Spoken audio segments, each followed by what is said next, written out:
இன்றைய நாள் ஒரு சிந்தனை நிகழ்ச்சிக்கு உங்களை வரவேற்கின்றேன்.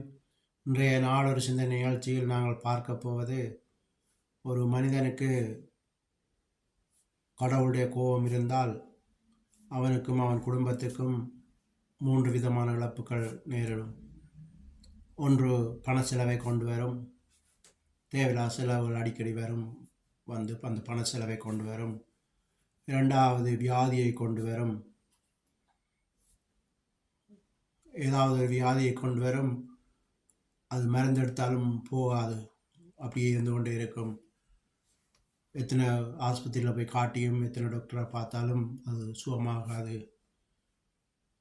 3வது உயிரிழப்பை கொண்டு வரும். சிறு வயதில் குழந்தைகள் சாகிறது, சொந்தக்காரர் சாகிறது, பிள்ளைகள் சாகிறது, இப்படியாக இந்த உயிரிழப்பை கொண்டு வரும். இந்த உயிரிழப்பு வாரது கடவுளுடைய கோபத்தினால. எனவே இந்த 3 அறிகுறியும், இந்த வீடியோவை பார்க்குற நீங்கள் இந்த 3 அறிகுறியும் இருந்தால் உடனடியாக நினைக்க வேண்டியது கடவுளுடைய கோபம் இருக்குன்னு சொல்லி. ஆனால் இது ஒரு பெரிய விஷயம் இல்லை. நீங்கள் கர்த்தராகிய இயேசு கிறிஸ்துவிடம் மன்னிப்பு கேட்க வேண்டும்.